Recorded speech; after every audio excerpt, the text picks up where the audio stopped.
शपथ तू सच बता, हर्ष समय में विस्मय क्या? हर्ष राम को केवल आज, जिन्हें दे रहे दशरथ राज। गया पुत्र तुम्हारा विदेश, तुम्हें नहीं चिंता या लेश। चुप कर और अधिक ना बोल, अमृत में यूं विष मत घोल। रघुकुल की रीत पुरानी, बड़े हमेशा होते स्वामी। कोई राजा बने अवध में, मैं क्यों रहूं उदासी। मैं तो रानी नहीं बनूंगी, सदा रहूंगी दासी।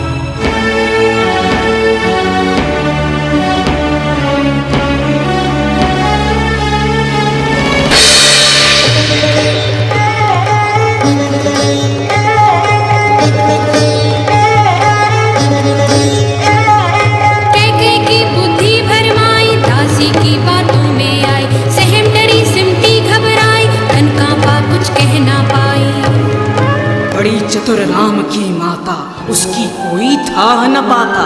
भेजे भरत गए ननिहाल, इसमें भी कौशल्या की चाल। राम बनेंगे स्वामी, राज करेगी उनकी माता। उनसे होगा सहज तुम्हारा दासी जैसा नाता।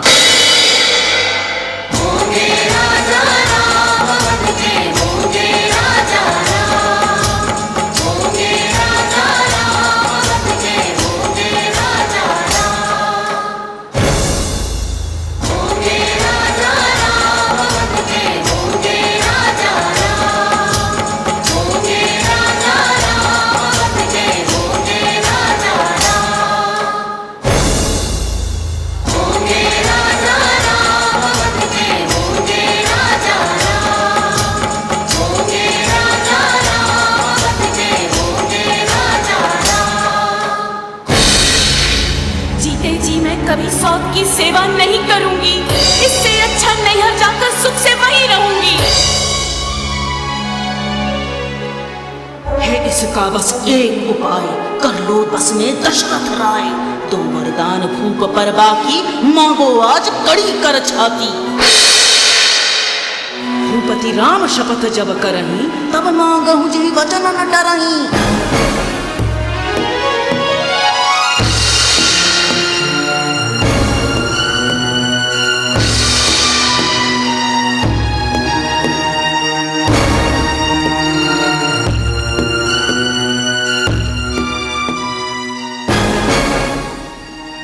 भूपति राम शपथ जब करही, हाँ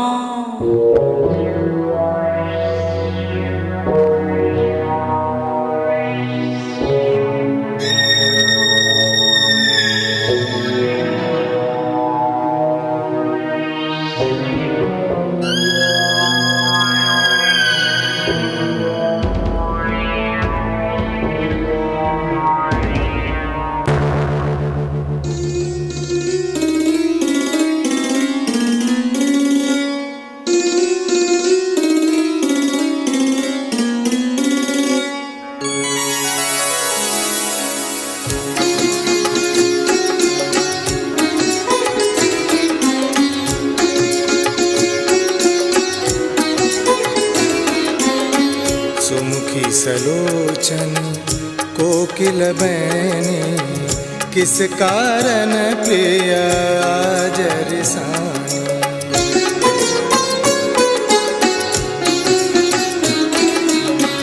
गजगामिनी मत कोप करहु मन, मन भावनी कोमल सुंदर तन। मांग मांग कहते पिया, कभी न लेते न देते। देने थे वरदान दो, इसमें भी संदेह। झूठे ही दोष रानी मत दो, दो क्या 4 मांग अब लो। रघुकुल रीत सदा चली आई, प्राण जाहि पर वचन न जाहि। राम शपथ है हम ही रानी, बात नहीं जो तुम्हारी मानी।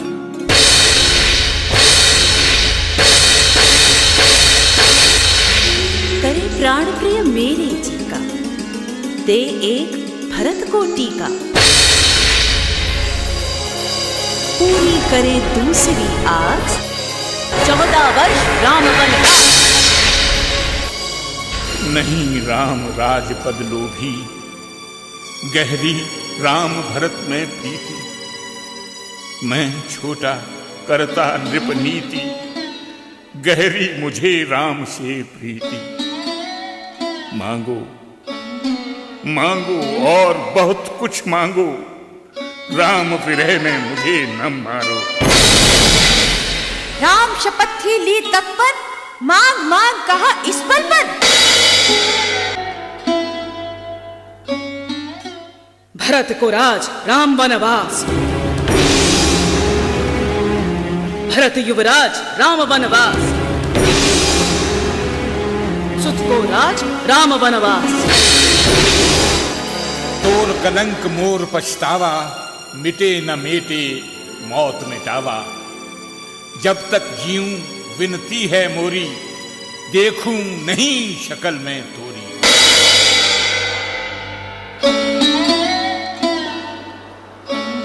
हाय आज फलित होता लगता है वही पुराना शाप।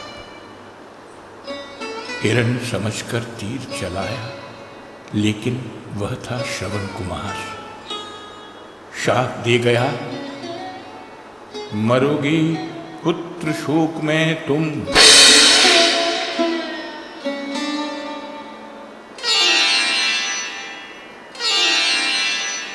शीघ्र राम को यहाँ बुलाओ, फिर प्रश्नों का उत्तर पाओ।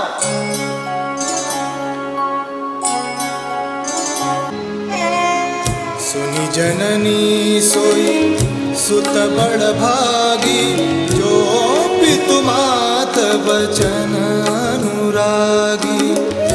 भरत प्राण प्रिय पावहि राज, प्रसन्न हो बन जावो आज। मंगल समय है सोच दूर करे, हर्षित हो मुझे आप विदा करे।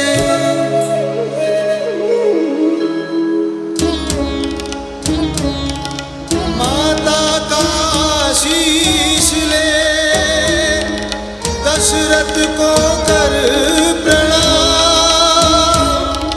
माता चरणों में शीश धर, चले वन को राम।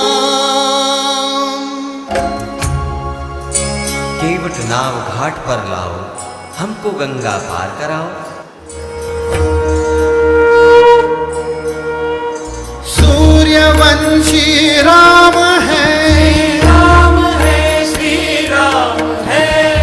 अयोध्याधीश राम है, राम है श्री राम है। सूर्यवंशी राम है, अयोध्याधीश राम है। पुरुषोत्तम राम है, राम है श्री राम है। पुरुषोत्तम राम है। भगवान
संग मैं हूं विवाहित, लखन अकेला हर रोज का चित।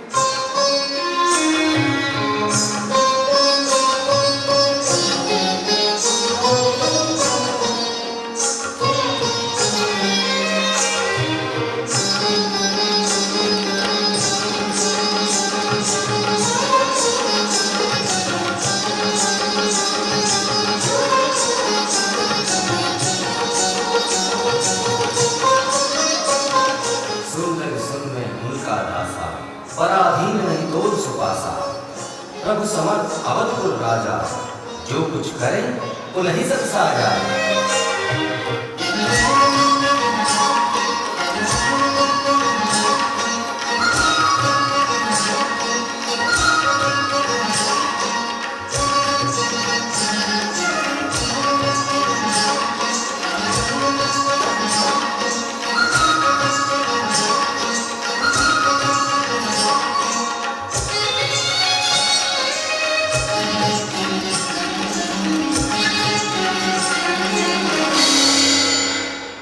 से भरी वासना तुम हो, प्रेम प्रीति से बहुत दूर हो।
शीश बेचारा राक्षस को किसने मारा?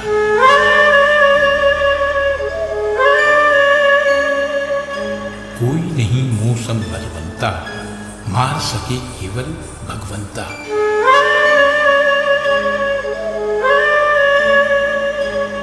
हरने को धरती का भारा, यदि भगवान दिए अवतारा, वहां जाए मैं बैर बढ़ाऊं, मारे राम मोक्ष मैं पाऊं।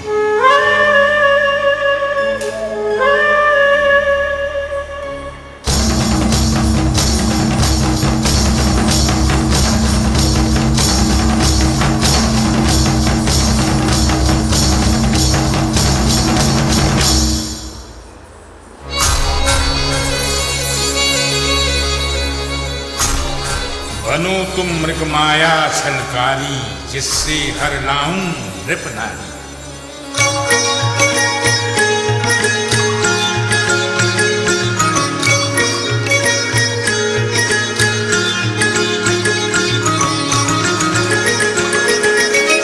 सुनहरा लालच गहरा, जिन सोने का या मृग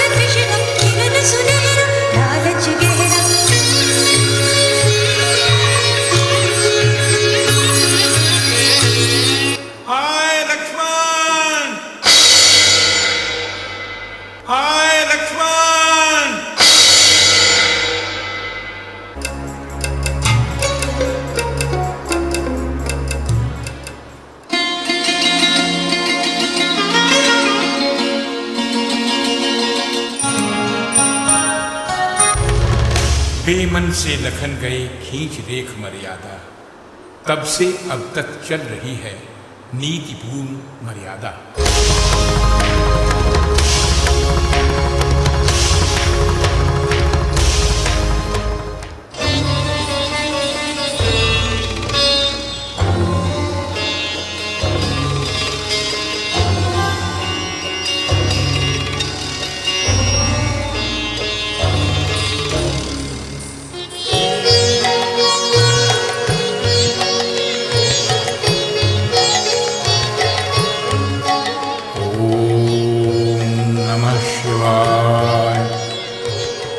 भिक्षां देहि भिक्षां देहि।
नाथ, दशानन ने यह गति की है, जनक सुता उसने हर ली है। रथारूढ़ हो दक्षिण भागा, विफल हुआ मैं बड़ा अभागा।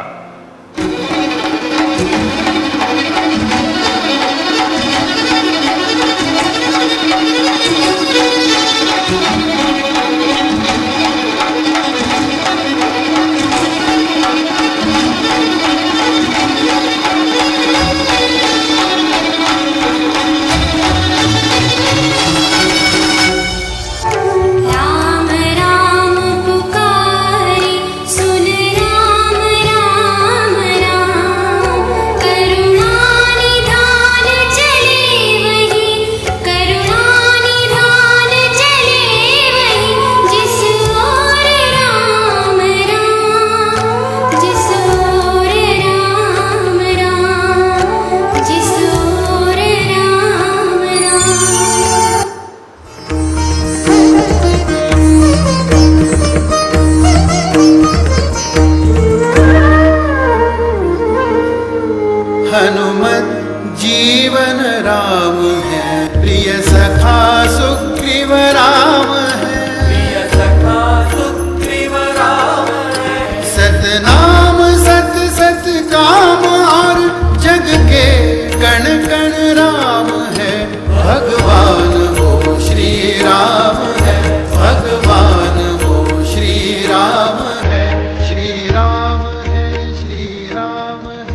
तभी लालिमा युक्त कुछ तीख पड़ा ईशान, जड़ी सहत पर्वत लिए लौट आए जुम्मान।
मेरे प्रिय साधकों को उनकी प्रस्तुति के लिए धन्यवाद।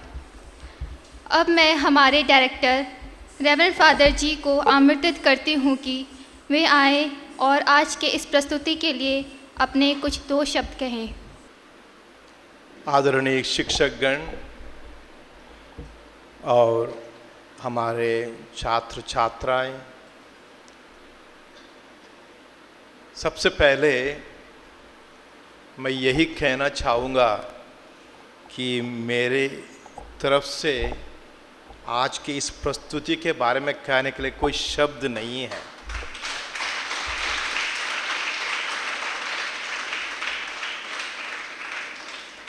लातीनी भाषा में 2 शब्द हैं, सेम्पर सुर्सुम, ऑलवेज एम हाई, हमेशा और भी बेहतर करने के लिए कोशिश। तो मैं समझता हूँ आज हमारे तृतीय वर्ष के ये कला साधकों ने हमारे सामने यही साबित किया है। जो 3 हफ्तों में हम लोग देख के आए हैं, जो 4th ईयर का हो गया, 2nd ईयर का और आज 3rd ईयर का, जैसा कि उसको हम कहते हैं, वो आज चरम सीमा पर पहुंच गया। इसलिए मैं सबसे पहले हमारे विद्यार्थियों को तथा हमारे टीचर जो गुरुजन हैं मिस प्रार्थना सिंह, आप सभी को हम हमारे नवसाधने के स्टाफ और स्टूडेंट्स मिलकर आप सभी को बधाई देते हैं।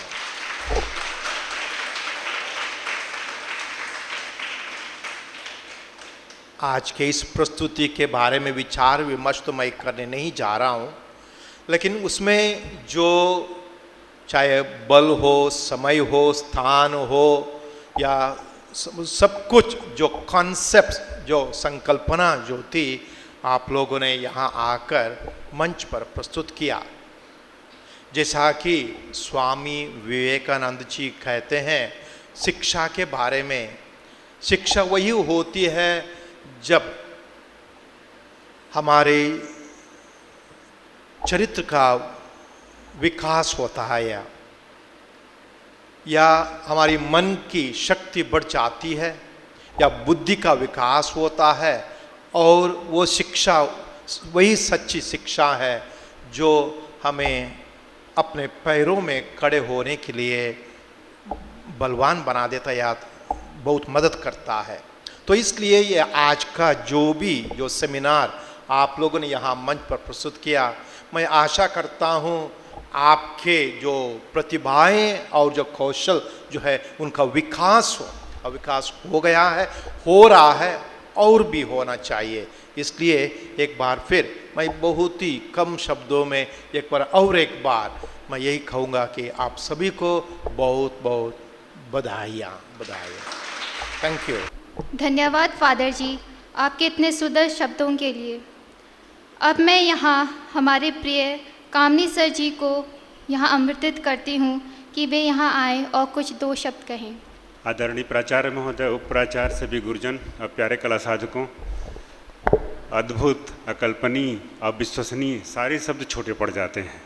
गजब, शुरू से लेके अंत तक नज़र हटा ही नहीं। एक एक पात्र थिएटर के जैसे आते हैं और जाते हैं और अपने आप को पूरी की पूरी कथा को बयान करते हैं। बहुत कम लोगों को मालूम होगा कि पूरा एक लंबा अध्याय इन लोगों ने स्टेज पर प्रस्तुत कर दिया। पूरे के पूरे लगभग 25-26 मिनट में इन्होंने कंप्लीट किया। ये कमाल की बात है। एक एक टूल्स, एक एक सजावट इतना अद्भुत था जैसे जीवंत कर दिया हो मंच पर, सब कुछ सामने उभर आया हो। रावण की जो सजावट है वो अद्भुत, अकल्पनीय है। राम की सुंदरता सबसे बाद में, लेकिन रावण को देख लीजिए, गजब, इतना सुंदर जिसे आप सोच ही नहीं सकते कि हमारे कला साधक एमेलिना ने जो मेहनत की है वो आपको दिखना चाहिए कि कितना गजब उसने तरीका। दूसरा जो हनुमान जी बने हैं हमारे सुहानी, उसे आप देखिए। आसान नहीं है, बिल्कुल आसान नहीं है कि अपने सांसों को फुला करके एक्टिंग करना और ऊपर से एक्सप्रेस करना, उसके बाद बड़ी शालीनता के साथ, डिग्निटी के साथ उस चीज़ को बयान करना अद्भुत है। आप सोच ही नहीं सकते कि हम लोगों ने जो शुरुआत की थी, आज 3रा दिन था और 3rd ईयर इसको कहाँ से कहाँ लेके जाता। जैसा कि प्राचार्य महोदय ने कहा कि इनकी लर्निंग को कहाँ से कहाँ, हमने सोचा ही नहीं था कि शायद ये ऐसा करेंगे। इन्होंने हमसे कहा कि हम यहाँ पर केवल सीता हरण और राज्याभिषेक दिखाएंगे, लेकिन इन्होंने कैकेयी से शुरू किया, इनको वनवास 14 साल का मांगा, फिर पंचवटी में जाना, पंचवटी में इनका ठहरना, वहाँ पर राम और सीता जी का भोजन, लक्ष्मण का, फिर सोने के मृग का आना, उसके पीछे राम जी का जाना, उसके बाद उसका मारा जाना और उसके द्वारा छद्म रूप से मिमिक्री करके राम की आवाज़ का निकालना, फिर लक्ष्मण रेखा बीच में आती है। लक्ष्मण रेखा बड़ी ध्यान देने वाला आइटम है। आप सब लोग इतना जान लीजिए कि हम सबकी मर्यादाएं हैं, सीमाएं हैं, जो हमको घर से लेके, समाज से लेके, संस्थान से लेके, अपनी ज़िंदगी से लेके जोड़ती है। जिस लक्ष्मण रेखा को सीता जी ने पार किया था, उसका खामियाजा आप सबके सामने आपने देखा, और ये चला आ रहा है त्रेता युग से, हम सब देख रहे हैं, समझ रहे हैं। तो क्या हम इससे सीखेंगे नहीं कि हमारी मर्यादाएं क्या हैं, हमारी रेखा कहाँ है? उस रेखा को पार जो भी करेगा वो हमेशा दुख का भागी होगा। अगर उस रेखा को पार हम न करें तो हम समझ सकते हैं कि हम कहाँ से कहाँ जा सकते हैं। और राम की जो कथा है वो तो जैसा कि सर ने पहले बताया था, दैहिक दैविक भौतिक तापा। हम लोग देह से, दूसरे के देह से, भौतिकता से और दैवी आपदाओं से इतना प्रभावित हैं। और राम की कथा हमको जहाँ तक सिखाती है कि हमें काहू न व्यापार, राम के राज्य में जाने के बाद हमें इसका कहीं कोई भय नहीं रह जाता। तो अधिभौतिक, अधिदैहिक, आध्यात्मिक तीनों तापों से हम सब इतना तप रहे हैं कि राम कथा हमको उस ताप से बचाने का प्रयास करती है। और नवसाधना के कला साधक, आप सोच ही नहीं सकते कि ये कहाँ से कहाँ इस चीज़ को लेके जाते हैं और कैसा मंच प्रस्तुत करते हैं। अंतर्राष्ट्रीय स्तर का जो थिएटर होता है, जो पृथ्वी थिएटर करता है दिल्ली और महाराष्ट्र महाराष्ट्र में, उसको इन लोगों ने मंच पर आज प्रस्तुत किया है। और इससे पहले हम लोगों ने जयदेव का गीत गोविंद 2010 में इस कैंपस में नवसंचार के सामने हुआ था, उसे देखा था। उसके बाद आज ये देखने को मिला है कि हम लोगों ने यहाँ पर 2010 के बाद 2024 में देख पाते हैं कि ये कितना कम संसाधनों में इतनी सुंदरता है कि उसका बखान करना मुश्किल है। जो इन्होंने सजावट की, जो सिंहासन बनाया, जो राम का दरबार दिखाया, अंतिम परिवार दिखाया, वो जो फोटोग्राफ होते हैं गूगल पे चलते हैं, ये गूगल पे पोस्ट होकर के दुनिया में प्रसारित होने के लायक हैं। तो बहुत अद्भुत है, बहुत बधाई के पात्र हैं। एक एक पात्र, कोई बचा नहीं है, सबकी सुंदरता अविस्मरणीय है, कभी भूलने वाली चीज़ नहीं है। जिसने भी आज यहाँ देखा है, जो साक्षी बने हैं इस चीज़ के, उनके जहन में ये मरते दम तक रहेगा, वो भूल नहीं सकते, ये दावा है। तो राम की जो कथा आपने प्रस्तुत की, इसके लिए बहुत बहुत धन्यवाद, दिल से बधाई है। और हमारे प्राचार्य महोदय ने आप सबको इतना दिया, सिस्टर सरला ने आप लोगों का इतना साथ दिया कि आप ऐसा कर सकें, और इतना मदद किया सभी अध्यापकों ने, अपने इसको समझा, स्टोरी को प्रस्तुत करने के लिए इतना समझा। ये सब आपकी शिक्षाओं में निश्चित रूप से शामिल होगा, आपके रिटन एग्ज़ाम में भी आपको मदद करेगा और जीवन में भी। बहुत बहुत धन्यवाद, थैंक यू। धन्यवाद सर आपके प्रोत्साहित शब्दों के लिए। अब मैं मेरी सहपाठी ज्योति को यहाँ आमंत्रित करती हूँ कि वे यहाँ आकर इस सेमिनार के अंत को करते हुए धन्यवाद ज्ञापन के लिए कुछ शब्द कहें। आप सभी को मेरा सुप्रभात। सर्वप्रथम मैं पिता परमेश्वर को धन्यवाद देती हूँ, जिन्होंने हमें इतना सुंदर दिन प्रदान किया और हमारे इस सेमिनार को सफलतापूर्वक संपन्न करने में हमें आशीष प्रदान की। मैं धन्यवाद देती हूँ हमारे प्रधानाचार्य रेवरेंड फादर फ्रांसिस जी को, जिन्होंने हमें सेमिनार करने की अनुमति प्रदान की। विशेष रूप से मैं धन्यवाद देना चाहती हूँ हमारी प्रिय प्रार्थना मैम जी को, जिन्होंने हमारे सेमिनार को पूर्ण करने के लिए हमें इतना सहयोग और अपना कीमती समय प्रदान किया। Thank you ma'am. मैं धन्यवाद देना चाहती हूँ साउंड और लाइट सिस्टम के लिए सूरज भैया और नीरज भैया को। मैं सिस्टर मंजू को धन्यवाद देती हूँ, जिन्होंने हमें सहयोग देते हुए हमारे सेमिनार का तैयारी करने के लिए स्टडी टाइम में यह आकर तैयार करने की अनुमति दी। Thank you sister. मैं राकेश सर जी को भी धन्यवाद देती हूँ, जिन्होंने कथकली के कॉस्ट्यूम को तैयार करने में हमारी सहायता की। Thank you sir. मैं द्वितीय वर्ष की छात्राओं का धन्यवाद करती हूँ, जिन्होंने हमें स्टेज की सज्जा और सेमिनार की सुंदर रूप से संपन्न करने में सहयोग दिया। मैं अपने सभी तृतीय वर्ष की सहपाठियों का धन्यवाद करती हूँ, जो ये सेमिनार को सुंदर रूप से संपन्न करने में सहयोग दिया। Thank you all. अंत में मैं आप सभी को अपने हृदय की गहराइयों से धन्यवाद देती हूँ कि आप यहाँ सभी अपना अमूल्य समय देकर हमारा सेमिनार देखने के लिए आए। एक बार फिर से सेमिनार का अंत करते हुए मैं आप सभी को धन्यवाद करती हूँ। धन्य भाग्य हमारे जो हमारे सेमिनार देखने आप सभी आए। धन्यवाद।